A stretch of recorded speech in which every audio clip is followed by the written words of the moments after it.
ધમકીઓથી ડર પણ નથી અને એની ગર્જનાથી આપણને આજે સંબોધશે શાહિદભાઈ મંસૂરી, ગુજરાત પ્રદેશ ઉપાધ્યક્ષ. તેમને કહીશ કે આવે અને બે શબ્દોથી આપણને સંબોધે. શાહિદભાઈ મંસૂરી, ऑल इंडिया मजलिस इत्तेहादुल मुस्लिमीन, गुजरात प्रदेश उपाध्यक्ष. एक शायरी बोली शाहिद भाई माने. भंवर से कैसे बच पाया किसी पतवार से पूछो, भंवर से कैसे बच पाया किसी पतवार से पूछो, हमारा हौसला पूछो तो फिर मझधार से पूछो. शाहिद भाई मंसूरी.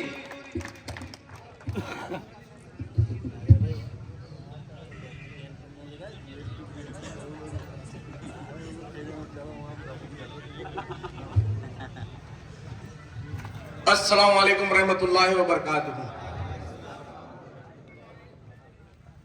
स्टेज पे बैठे हुए आलिम दीन, अहले बैत और मेरी पार्टी के सभी कार्यकर्ता और हाल ही में आपके डभोई के जो तालुका अध्यक्ष बने हैं सलमान भाई, उनको बहुत बहुत बधाई देता हूं. और पूरी टीम कि जिन्होंने यहां पे आयोजन किया है और जिन्होंने मेहनत की है, एक ऐसी मेहनत की है कि जिन्होंने बंजर रण में पौधे लगाने का काम किया है. और ये पौधे इंशाअल्लाह आने वाले वक्त में बड़े बरगद के पेड़ के रूप में जो छांव देंगे और वो छांव हमारी आने वाली पीढ़ियों को लगेगी तो उनकी दुआओं से हमारी आखिरत संभल जाएगी इंशाअल्लाह. साथ ही में डभोई के कड़िया समाज के, मंसूरी समाज के जो कमेटी के प्रमुख आए हैं, उन सब का मैं तहे दिल से शुक्रिया अदा करता हूं. और जिनकी वजह से आज ये जलसा होने जा रहा है, जो महफिल सजने जा रही है, ऐसे मेरे सभी लोग जो बुजुर्ग हैं, दोस्त हैं, यार हैं, मेरे मित्र हैं, उन सभी का मैं तहे दिल से शुक्रिया अदा करता हूं. दोस्तों, आज हम जिस जगह पे खड़े हैं और जिस वजह से खड़े हैं, वो चीज किसी मोहताज, वो चीज कोई मोहताज की चीज नहीं है. दोस्तों, मजलिस इत्तेहादुल मुस्लिमीन यानी कि एमआईएम पार्टी पूरे भारत देश में आज पहचान की मोहताज नहीं है. मैं आपको बता देना चाहता हूं कि जिनके सदर बैरिस्टर असदुद्दीन ओवैसी, जो कि पूरे भारत देश में घूम के हर जगह पे, हर गली में घूम के देश के सारे मुसलमानों को एक करने का काम जो कर रहे हैं, वो बिल्कुल काबिले तारीफ है. और हमारी आने वाली पीढ़ियों के लिए जो छांव तैयार कर रहे हैं, जो स्टेज तैयार कर रहे हैं, उनके लिए उनका तहे दिल से जितना शुक्रिया अदा करे उतना कम है. आज पूरे भारत देश में ऑल इंडिया मजलिस इत्तेहादुल मुस्लिमीन पार्टी के ऊपर जितने भी इल्जाम लगते हैं और वो इल्जाम के तहत जो लोग पार्टी को रोकना चाहते हैं, उन सभी लोगों को मैं बता देना चाहता हूं कि आज से 15 साल पहले मजलिस इत्तेहादुल मुस्लिमीन पार्टी को सब हैदराबाद की पार्टी के रूप में जाने जाते थे. सही है ना? लेकिन आज एक वक्त ऐसा आ गया है कि भारत देश का कोई मुसलमान ऐसा ना होगा कि जिसके हाथ में स्मार्टफोन हो और वो बैरिस्टर असदुद्दीन ओवैसी के वीडियो ना देखता हो.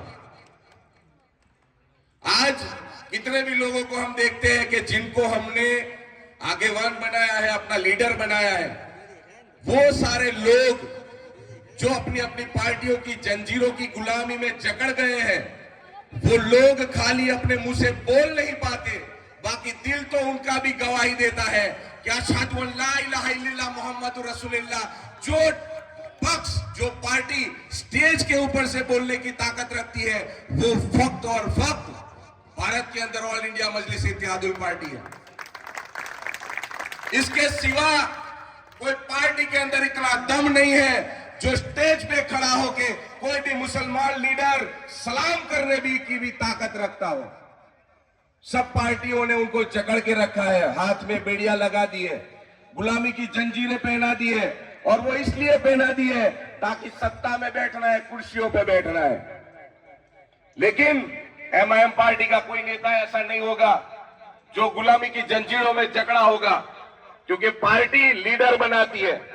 ये कोई एक पार्टी नहीं है, ये एक ऐसी फैक्ट्री है जो बाहोश और लीडर नेताओं को पैदा करती है। कहीं पे भी कुछ भी बोलने की ताकत अगर रखती है तो वो सिर्फ मजलिस रखती है, इसके सिवा कोई पार्टी भारत देश में ऐसी नहीं है। और भारत देश के अंदर जब भी मुसलमानों के ऊपर कोई तकलीफ आती है तो सबसे पहले भारत देश के 30 करोड़ मुसलमानों की नजर सीधे हैदराबाद के शेर बैरिस्टर असदुद्दीन ओवैसी की तरफ जाती है। और सब लोग यही सोचते हैं कि यार बैरिस्टर असदुद्दीन ओवैसी साहब अब मुसलमानों की आवाज उठाएंगे।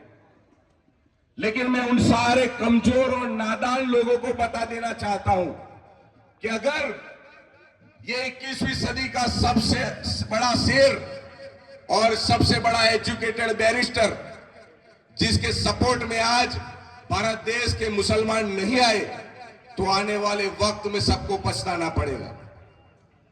आज खुद की रोटियां सेकने के लिए जितने भी मुसलमान लीडर बन के दूसरी पार्टियों में गुलामी कर रहे हैं, उन सबको मैं बता देना चाहता हूं कि आने वाले वक्त में कहीं ऐसा ना हो कि ऐसा ही जुल्म बढ़ता जाए और जुल्म के तहत आने वाली पीढ़ियां हम सबको गालियां दे, या फिर आने वाली पीढ़ियां हमारी कब्रों पे आके रोना रोए और कहेंगे कि अगर आपने उस वक्त मुसलमानों का साथ दिया होता, मुसलमानों की क़यादत में खड़े हुए होते, या फिर मुसलमानों को सपोर्ट किया होता, तो आज हमको गुलामी करने का वक्त नहीं आता। हर मुसलमान ये चीज समझ ले कि पिछले वक्त में भी पिछले लीडरों ने यही समझा था कि आने वाले वक्त में कुछ नहीं होगा, ऐसे नहीं ऐसे चला करेगा, या फिर मुसलमानों को कोई तकलीफ नहीं आएगी। लेकिन आज के वक्त में देख लो आप, सबसे ज्यादा अगर भारत देश में तकलीफें दी जाती है तो वो मुसलमानों को दी जाती है। सही है कि गलत है? अगर किसी से डरते हो तो खुले में मत बोलो, अगर ना डरते हो तो ही मेरी बात में आवाज लगाना। सही है कि गलत है?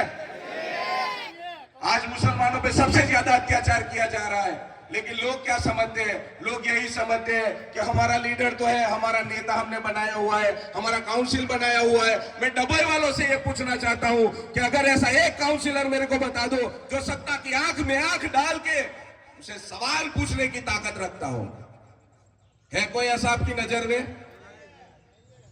आपके वोट, मुसलमानों के वोट, कांग्रेस जो खुद को अपने बाप दादा की जागीर समझती है, इलेक्शन के आखिरी वक्त में आते हैं और झाड़ू लेके सब वोट मुसलमानों के लेके चले जाते हैं, और मुसलमान उनको वोट भी दे देते हैं। वोट देने का मतलब क्या होता है? अब तक जो मुसलमानों को अंधेरे में रखा और मुसलमानों को समझाया गया कि जो पंजे का निशान है वो ख्वाजा साहब ने दिया है। किसने दिया है? आज सभी के मन में यही वहम है कि जो कांग्रेस का निशान है, पंजा है, वो ख्वाजा साहब ने दिया है। लेकिन मैं ये मंच पर से आज बड़ी ही जिम्मेदारी से ये कहता हूं कि सबके हाथ में मोबाइल होगा और सब लोग आज ही सर्च कर ले यूट्यूब पे जाके कि कांग्रेस को पंजे का निशान किसने दिया था। उत्तर प्रदेश के शंकराचार्य थे, उन्होंने इंदिरा गांधी के सामने 1979 में 3 चिन्ह रखे थे, जो कि एक हाथी था, एक साइकिल थी और एक कांग्रेस का पंजे का निशान था। तो उस वक्त इंदिरा गांधी ने पंजे के निशान को चुना था।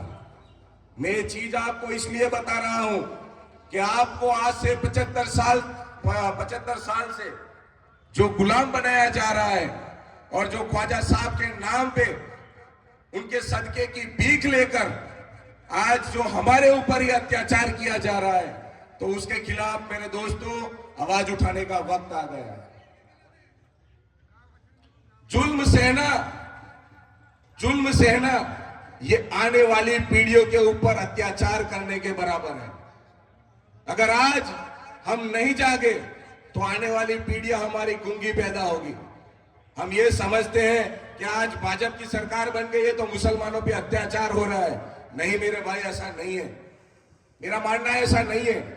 भाजपा अत्याचार इसलिए कर रही है कि हमारे जो पुरखे थे वो गुलाम बनकर, उनके तलवे चाटकर, उनके डर से, उनके खौफ से उनके सामने आवाज नहीं उठाई, इसलिए आज हमको ये दशा भुगतनी पड़ रही है। हमारे ऊपर जो अत्याचार हो रहे हैं वो इसी का कारण है, क्योंकि जब जब जुल्म सहोगे तब जुल्मी उतना जुल्म तुम पे बढ़ाएगा। और आज हमारे साथ यही हो रहा है। हमारे साथ चाहे बीजेपी पार्टी हो, चाहे कांग्रेस पार्टी हो, कोई हमारे ऊपर जुल्म डालने में कोई कसर नहीं छोड़ी आज तक। क्योंकि जिसकी वजह है, हमने आज तक लोगों के लिए गुलामी की, लेकिन मजलिस आज आपके पास आई है, आपको लीडर बनाने आई है, आपको नेता बनाने आई है।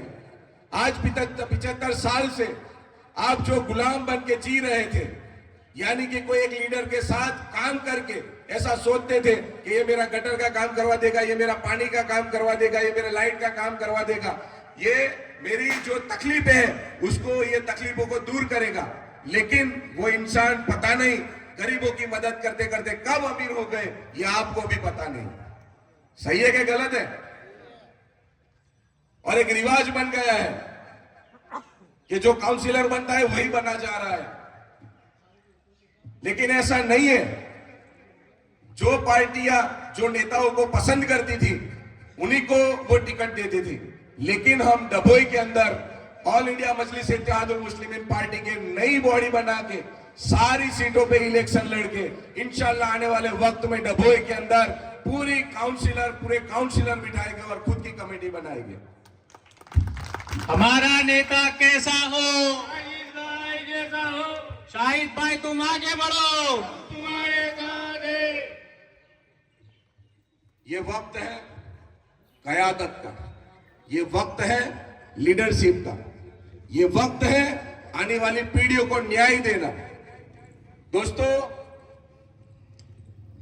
जब ऐसा वक्त आएगा आने वाले वक्त में कि आपको बोलना होगा तो बोलने की आजादी नहीं होगी, आपको कुछ काम करना होगा तो कुछ काम करने की आजादी नहीं होगी, डराया जाएगा, आपको धमकाया जाएगा।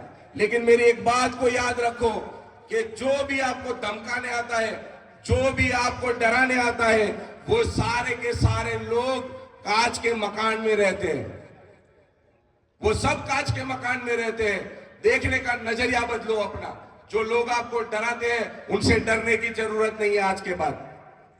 अगर तुम्हारे साथ कुछ भी गलत होता है, अगर तुम्हारे साथ कुछ भी गलत होता है तो कलम की ताकत से उसका जवाब दो। अगर तुमको नगर पालिका के अंदर कोई भी इंसान आके बोल जाता है कि तुम्हारा ये तोड़ दिया जाएगा, वो तोड़ दिया जाएगा, तो सबसे पहले उसी के खिलाफ कंप्लेन करो। उसके जीवन की तह तक चले जाओ कि उसने, उसके पास्ट में, उसके भूतकाल में उसने क्या क्या गलत काम करे, वो खोद के निकालो बाहर और पूरी दुनिया के सामने वीडियो बना के उसको उजागर करो और बताओ उनको कि हम सत्ता में नहीं है तो कोई फर्क नहीं पड़ता, लेकिन ताकत हमारी ऐसी मौजूद है। आज कलम की ताकत से लड़ना सीखो। आर्टिकल 19(1)(a) हमें बोलने की आजादी देता है। भारत का संविधान हमें बोलने की आजादी देता है। संविधान के अनुच्छेद 19(1) के अ में लिखा है कि हम जो चाहे वो बोल सकते हैं संविधान के दायरे में रह के। लेकिन जो लोग तुमको धमकाते हैं उसकी पूरी कुंडली निकालो और उसके खिलाफ सीएम पीएम तक कंप्लेंट करो। याद रखो, हर किसी के लिए ये मुमकिन नहीं है, लेकिन जो इंसान ये चीज कर सकता है वही आने वाले वक्त में अपनी आने वाली पीढ़ी को न्याय दे सकता है। भारत देश के अंदर 21वीं सदी का सबसे बड़ा बुद्धिमान व्यक्ति अगर मैं किसी को मानता हूं तो वो बैरिस्टर असदुद्दीन ओवैसी को मानता हूं।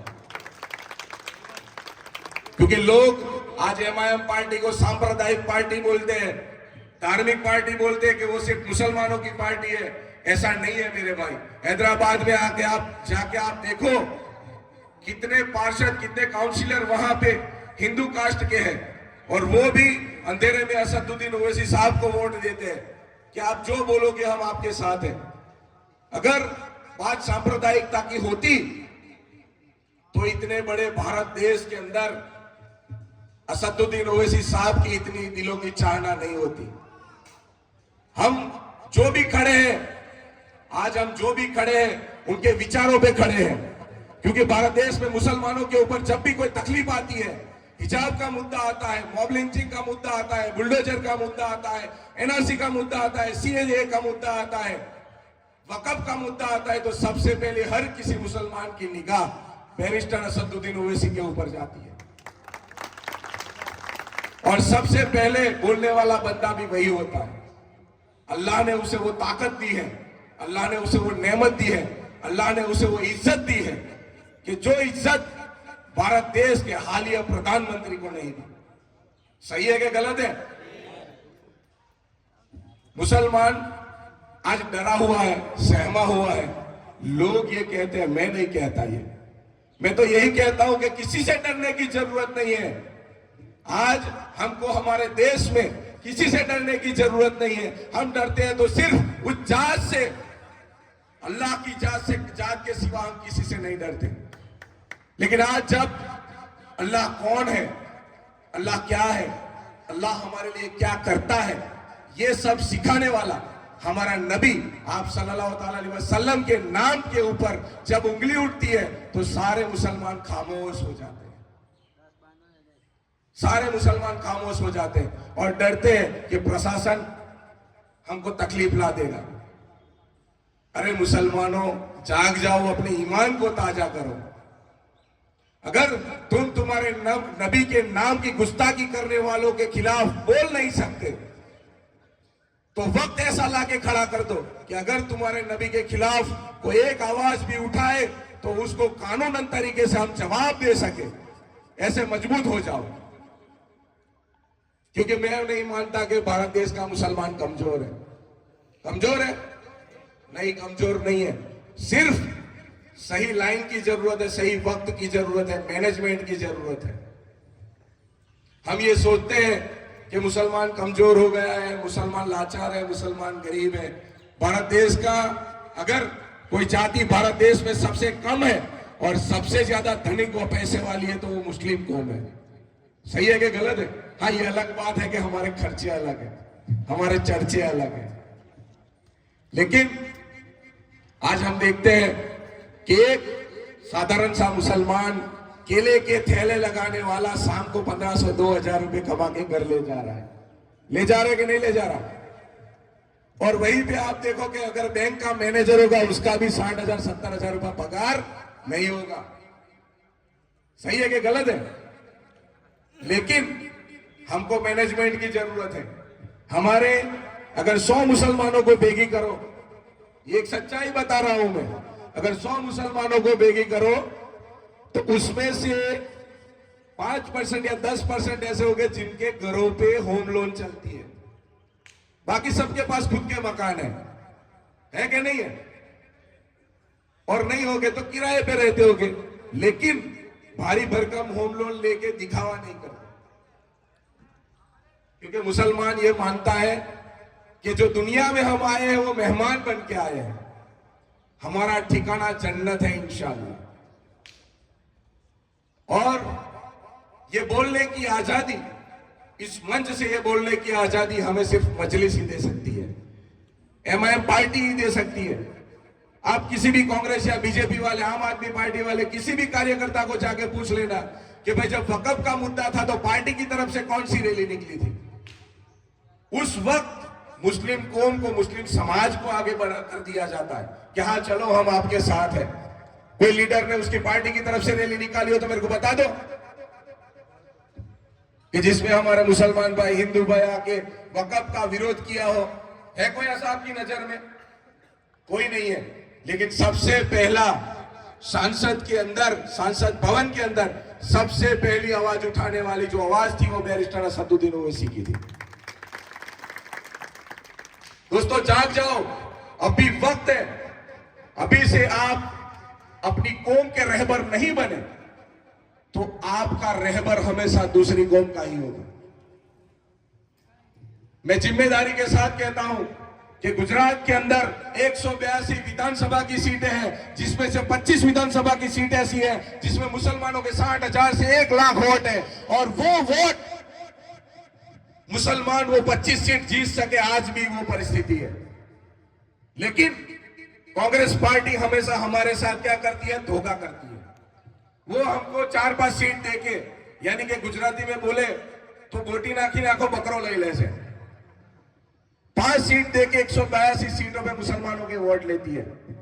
और वही चीज आज बिहार में होने जा रही है। बिहार के अंदर सिर्फ 6 सीटों मांगी और 6 सीटों में भी बोला कि हमको मंत्री पद नहीं चाहिए, सिर्फ और सिर्फ मुसलमानों के लिए आप काम करो, ये हमारी मांग है। लेकिन वहां पे कांग्रेस और तेजस्वी की सरकार ने उसे भी महागठबंधन में से लेने से इनकार कर दिया। तो क्या ये हमारे साथ अन्याय नहीं है? हम क्या गुलामी के लिए पैदा हुए हैं? हम क्या वोट देने के लिए पैदा हुए हैं? क्या हमें हिस्सेदारी का हक नहीं है? क्या हमें इलेक्शन लड़ने का हक नहीं है? क्या मुसलमानों का नेता नहीं होना चाहिए? गुजरात के अंदर 9% मुसलमान है और 9% मुसलमान के अंदर 182 सीटों में से सिर्फ एक विधायक है। मुसलमानों, शर्म से डूब मरो। अगर तुम एक नहीं हो सकते, अगर तुम नेक नहीं हो सकते, तो फिर तुम जालिमों के सामने इंसाफ की उम्मीद क्यों रखते हो? यह खुद को धोखा देने के बराबर है। अपनी जात को, अपने आने वाली पीढ़ी को, अपनी कौम को धोखा देने के बराबर है। सिर्फ और सिर्फ मजलिस पार्टी ही ऐसी है, मैं जिम्मेदारी के साथ कहता हूं, कि जो मुसलमानों के हक में लड़ती है, मुसलमानों के लिए संसद में भी लड़ती है और सड़क पे भी लड़ती है। मेरे दोस्तों, मेरे बुजुर्गों, मेरे भाइयों, अभी भी वक्त है, संभल जाओ, क्योंकि आने वाला वक्त इतना वक्त नहीं देगा, किसी को भी नहीं देगा। हमारे मन में जो ग्रंथि घुसी है, हमने जो ये विचार बना के मन में और दिमाग में रखा है कि हमको कांग्रेस पार्टी के सिवा किसी को वोट नहीं देना, कांग्रेस के सिवा हमारा कोई नहीं है, आम आदमी पार्टी के सिवा हमारा कोई नहीं है। लेकिन मैं उन सब लोगों को बता देना चाहता हूं कि आप सबको डराया जा रहा है भाजपा के नाम पे, बीजेपी के नाम पे डराया जा रहा है। अरे हर मुसलमान भाजपा को वोट तो नहीं देता, लेकिन वो फायदा उठाने का काम कांग्रेस पार्टी करती है। तो आप दूसरे नेताओं को पसंद करते हैं, इससे अच्छा है कि आप खुद के नेता को पसंद कीजिए, खुद की कौम को मजबूत कीजिए। अगर तुमने खुद की कौम के नेता को बनाया तो उसके दिल में दीनी लागनी तो होगी, होगी कि नहीं होगी? और आने वाले वक्त में डभोई के अंदर मजलिस इत्तेहादुल मुस्लिमीन पार्टी और गुजरात के प्रदेश अध्यक्ष जनाब साबिर भाई काबलीवाला की तरफ से डभोई की नगर पालिका की सारी सीटों पे इलेक्शन लड़ाया जाएगा, और जिसके लिए हम मजलिस के नए नेता बनाते हैं। और वो इसलिए बनाते हैं ताकि जिसके दामन पे दाग ना हो, जो 5-5, 10-10 साल काउंसिलर रह के जो डर की वजह से बीजेपी में चले गए हैं या फिर आपका वोट लेकर चले जाएंगे, उनके लिए एक खास बात है मेरी कि मजलिस का कोई सिपाही गद्दार नहीं हो सकता, क्योंकि मजलिस पार्टी नबी के नाम पे चलती है, अल्लाह के नाम पे चलती है, और अल्लाह के नाम पे चलने वाली पार्टी में नाइंसाफी कभी नहीं हो सकती। मेरे एक दोस्त ने मुझे यहां आने से पहले एक सवाल पूछा था कि क्या मजलिस इत्तेहादुल मुस्लिमीन पार्टी भाजपा की बी टीम है? मुझे यह सवाल पूछा था, तो जिसके तहत मैंने उसको बोला था कि तुम महफिल में आ जाना, जलसे में आ जाना, मैं वहीं पे जवाब दूंगा, क्योंकि यहीं पे अगर जवाब दिया मैंने तो पूरी दुनिया देखेगी। और जो इल्जाम लग रहे हैं वो इल्जाम वही लोग लगाते हैं कि जिनकी कुर्सियां एमआईएम की वजह से खतरे में आ जाती है। सही है ना? लेकिन वो खतरा बेशक आएगा इंशाअल्लाह, क्योंकि अवाम के साथ गलत किया है। अब तक लोग आपका वोट लेके बीजेपी में चले गए हैं। अरे बीजेपी पार्टी तो आपकी कभी होगी ही नहीं। ये मगज में से वहम निकाल दो कि बीजेपी पार्टी आपकी होगी, लेकिन जो आपको डरा के आपके वोट ले जा रही है, मेरे भाइयों, अल्लाह का वास्ता देता हूं, वो वोट अपने पास रखो, अपना खुद का कायद चुनो, खुद का नेता चुनो और खुद के कौम के लीडर बनाओ और उसी को वोट दो जो कल दीनी लागनी होगी और वहां काउंसिलर बन के आपके लिए आपके हक में लड़ेगा। दोस्तों, जो लोग कहते हैं कि मजलिस बी टीम है बीजेपी की, तो मैं उन लोगों को बता देना चाहता हूं कि हमारा अल्लाह एक, हमारा रसूल एक, हमारा किबला एक, हमारा कलमा एक, हमारा कुरान एक, ये सारी चीजें बताने वाला जो मेरा और आपका नबी आप सल्लल्लाहु अलैहि वसल्लम के जिनके दरबार में जाके मजलिस इत्तेहादुल मुस्लिमीन पार्टी का सदर बैरिस्टर असदुद्दीन ओवैसी वहां पे जाके अगर कसम खाता है कि मैं बीजेपी की भी टीम नहीं हूं, तो लानत है तुम पर मुसलमानों कि वो मरकज जो वो पाक जमीन पे खड़ा होकर जो कसम खाता है, अरे उसकी जबान के ऊपर तुम भरोसा ना करो तो ना सही, लेकिन वो जगह कौन सी है, वो नबी कौन है और किस जगह पे जाके कसम खा रहा है, उसके ऊपर हमें एतबार कर लेना चाहिए। और उनके ऊपर शक करना मतलब खुद के ऊपर शक करना, खुद के ईमान के ऊपर शक करने के बराबर है। सही है कि गलत कह रहा हूं मैं? जो इंसान तुमको चीख चीख कर कह रहा है क्या मुसलमानों तुम खुद कायद बनो, तुम खुद लीडर बनो, तुम खुद नेता बन जाओ, तुम आगेवान बन जाओ, लेकिन किसी की गुलामी मत करो, और ऐसे नेता के ऊपर तुम शक करते हो, ऐसे इंसान के ऊपर मैं 100 बार लानत भेजता हूं। अल्लाह कयामत के दिन उसका गिरबान पकड़ेगा और पूछेगा कि तूने जिस शख्स को बी टीम का दर्जा दिया था और जिसको तूने गद्दार करार दिया था, क्या तूने उस कौम के लिए क्या किया? यह सवाल पूछा जाएगा। अल्लाह फरमाता है कि एक मोमिन अगर दूसरे मोमिन के ऊपर इल्जाम लगाया जाएगा तो इंशाअल्लाह कयामत के दिन उसी का भी फैसला होगा। कहता है कि नहीं कहता है अल्लाह? लेकिन हम सब आज अंधेरे में डूब चुके हैं, खुद की नेतागिरी में, खुद की दादागिरी में, दूसरों की चापलूसी करते हैं, हलवे चाटते हैं लोग कि कहीं से एक टिकट मिल जाए और अपना भविष्य बन जाए, अपना जीवन बन जाए।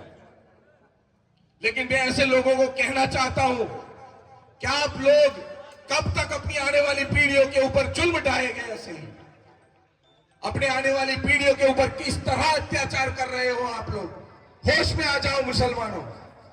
जो पार्टी आपको खुले में बोलने की छूट देती है, जो पार्टी आपको खुद लीडर बनाना चाहती है, तो वो पार्टी में आपको आना चाहिए। ये मेरा आप सबसे निवेदन है। और मैं चाहता हूं कि जो हमारा वक्त आने वाला है, वो वक्त जो जुल्मी हम पे जुल्म उठाने वाला है, वो जुल्म ना उठाए, इससे पहले हम मजबूत हो जाए, एक हो जाए, नेक हो जाए और मुसलमान पूरी कौम मजबूती से खड़ी हो जाए, चाहे वो सड़क पर हो, चाहे वो संसद में हो, चाहे वो संविधान के दायरे में हो। और ये करने के लिए हर मुसलमान को अपना अपना हर फिरका छोड़ना होगा। कौन सुन्नी है, कौन शिया है, कौन अहले हदीस है, कौन बरेलवी है, ये सब आपसी मामले हैं। वो सब आलिमों के ऊपर छोड़ दो। कौम को संभालने की जिम्मेदारी हमने आलिमों को दी है कि नहीं दी है? तो वो उनका मसला है, उनको सौंप दो। लेकिन जब मस्जिद मदरसों से बाहर निकलते हो, जब बाहर की दुनिया में आते हो, तब सोचो कि क्या अगर इस तरह से लड़ने से हमारी मस्जिदें बच पाएगी, हमारे मदरसे बच पाएंगे, हमारी ईदगाह बच पाएगी, क्या हमारे कब्रिस्तान बच पाएंगे? वक़्फ़ का जो अभी डिसीजन आया है वो हमारे हक में नहीं है। मुसलमानों, हमें अंधेरे में रखा जा रहा है और हमें कहा जा रहा है कि जो वक़्फ़ का जो फैसला आया है वो मुसलमानों के हक में आया है। लेकिन मैं जिम्मेदारी के साथ कहता हूं कि नहीं मेरे भाई, नहीं, ये फैसला हमारे हक में नहीं है। अगर एक मुसलमान अपनी प्रॉपर्टी, अपनी मिल्कत अल्लाह की राह में देना चाहता है, अल्लाह की राह में उसे लिल्लाह करना चाहता है, तो वो प्रॉपर्टी ऊपर किसी का हक कैसे हो सकता है? क्या हो सकता है? मुसलमान को अल्लाह ने फरमा दिया, उसके नबी ने फरमा दिया कि जब ज़कात निकालता है तो वो ज़कात भी गलत हाथों में नहीं जाती। ये फैसला इंसान खुद करके फिर ज़कात देता है। तो ये तो अल्लाह की राह में दी हुई प्रॉपर्टी है। क्या गलत लोगों के हाथों में चली जाएगी तो हम सह लेंगे? लेकिन ये चीज उसी वक्त हो सकती है जब हमारे का साथ में सत्ता होती है। गुजराती में एक कहेवत है कि सत्ता वगरનું શાનપણ ને ડાયપણ બધું નકામું છે। इसके लिए सत्ता में आना बहुत जरूरी है। अगर बाहर से हम बोलेंगे कि हम देख लेंगे तो कुछ नहीं देख पाओगे मेरे भाई। आपको पकड़ के जेलों में डाला जाएगा, आपके ऊपर मुकदमे दर्ज कर दिए जाएंगे। लेकिन अगर संविधान के दायरे में रहकर हमने न्याय किया, हमने न्याय मांगा, तो हमको इंशाल्लाह न्याय मिलेगा। क्योंकि आज से 75 साल पहले एक इंसान ऐसा आया था कि जिसने मुसलमानों के हक में मुस्लिम लॉ कोड बना दिया, जिसका नाम था डॉक्टर B.R. आम्बेडकर, जिसके ऊपर हम सब आज फख्र महसूस कर रहे हैं कि अगर वो इंसान ना होता तो काश ये हमें अधिकार ना होता। ये हमें बोलने की जो आजादी दी गई है वो डॉक्टर बाबा साहब आम्बेडकर की वजह से दी गई है। दोस्तों, डॉक्टर बाबा साहब आम्बेडकर सिर्फ दलितों के नेता नहीं थे, वो ऐसे लोगों के नेता थे जो उस वक्त में जो लाचार कौम थी, जो मजलूम कौम थी, उन सब के नेता थे। इसीलिए आज हम ऑल इंडिया मजलिस इत्तेहादुल मुस्लिमीन पार्टी बाबा साहब को अपने फ्रंट पेज पे रखती है, आगे रखती है, क्योंकि वो शख्स जिसने हमें न्याय दिलाने का काम किया है वो सही में काबिल तारीफ है। दोस्तों, मैं जाते जाते यही कहना चाहूंगा कि ऑल इंडिया मजलिस इत्तेहादुल मुस्लिमीन पार्टी आने वाले वक्त में डभोई की सारी सीटों पे चुनाव लड़वाएगी और जितने भी मेरे दोस्त हैं, बुजुर्ग हैं, वो सब ऑल इंडिया मजलिस इत्तेहादुल मुस्लिमीन पार्टी को सपोर्ट करो और खुद नेता बनो। आपका जो हमने प्रमुख बनाया है सलमान मंसूरी, जिनके पास आप बोलो उनको कि हमको टिकट चाहिए, हम लड़ने के लिए तैयार हैं और हम इंशाअल्लाह जीत कर पूरी कौम के लिए काम करेंगे, ताकि डभोई की नगर पालिका की जो दादागिरी चलती है वो दादागिरी को हम कम कर दें। प्लास्टिक की थैलियां का जो मुद्दा चल रहा है डभोई में अभी, वो मुद्दा सिर्फ डभोई में ही चल रहा है। बाहर से जो प्लास्टिक आता है वो म्युनिसिपैलिटी क्या रोक पाती है उसे? अगर पर्यावरण की इतनी ही चिंता है तो मुसलमानों के एरिया में जाके देखो, जितनी भी गंदगी है वो सब पहले साफ करो, उसके बाद में तुम सफाई की बात करना। सही है कि गलत है? आप जाके देखो दूसरे एरिया में, आप जाके देखो दूसरे एरिया में और हमारे एरिया में जाके देखो, गंदगी का साम्राज्य भरा पड़ा है। हमारे बच्चे बीमार हो रहे हैं, नॉर्मल सीजन बदलती है तो भी हमारे बच्चे वायरल इंफेक्शन हो जाते हैं। तो ये सब नहीं दिखता है नगर पालिका को, और दिखता खाली यही प्लास्टिक की थैलियां दिखती है। बाहर से प्लास्टिक आता है, उसको बॉर्डर पे रोक लो, बैरिकेड लगा दो डब्बे के बाहर। सही है कि गलत है? तो ये वजह से ये जितने भी हमारे लोकल प्रश्न हैं वो सारे प्रश्नों का हल करने के लिए अब हमको खुद जीत के जाना पड़ेगा। जाना पड़ेगा कि नहीं? हमको खुद जाना पड़ेगा और कौम की अगुवाई खुद करनी पड़ेगी, क्योंकि आने वाला वक्त अच्छा नहीं आने वाला अगर ऐसे ही सोते रहे तो। हम दूसरी पार्टियों के भरोसे पे रहे तो आज लव जिहाद का जो मुद्दा चल रहा है और जितने भी हमारे कौम के रहबर हैं, जितने भी आगेवान हैं, वो ये मुद्दे को बिल्कुल सीरियस ले रहे हैं कि हमारी कौम की लड़कियां जो जा रही है उनको वापस लाने के लिए एड़ी चोटी का जोर लगा रहे हैं। तो मेरे मुसलमान भाइयों, मेरे दोस्तों, मेरे नौजवान साथियों, ये जिंदगी अय्यासी के लिए नहीं है, ये जिंदगी जिम्मेदारी के लिए है। अगर ऐसा होता तो आज मैं आपके बीच में ना खड़ा होता। अगर जिंदगी का नाम ही अय्यासी होता तो मैं आज यहां पे ना खड़ा होता, मैं भी कहीं घूमने चला जाता। लेकिन मेरे दोस्तों, संभल जाओ, अभी वक्त है, और अपनी कौम की अगुवाई करो, खुद नेता बनो, खुद लीडर बनो, ताकि खुद के प्रश्नों को सुलझाया जा सके। लोग हमें तोड़ने की कोशिश में हैं। अगर ये लव जिहाद का मुद्दा ऐसे ही नहीं रुका तो वो वक्त भी दूर नहीं है कि आने वाले वक्त में हमारे किचन में से लोग रोटियां तक ले जाएंगे। रोटियां तो छोड़ो, कंधे पे उठा के हमारी बेटियों भी ले जाएंगे। सही है कि गलत है? तो जिसके लिए जो पार्टी लड़ती है, ऐसी पार्टी को आप वोट दो और पतंग के निशान को आप पूरे भारत देश में मजबूत बनाओ, यही उम्मीद रखता हूं। साथ ही में जो प्रोग्राम किया है वो डभोई की सारी टीम को मैं तहे दिल से धन्यवाद व शुक्रिया देता हूं।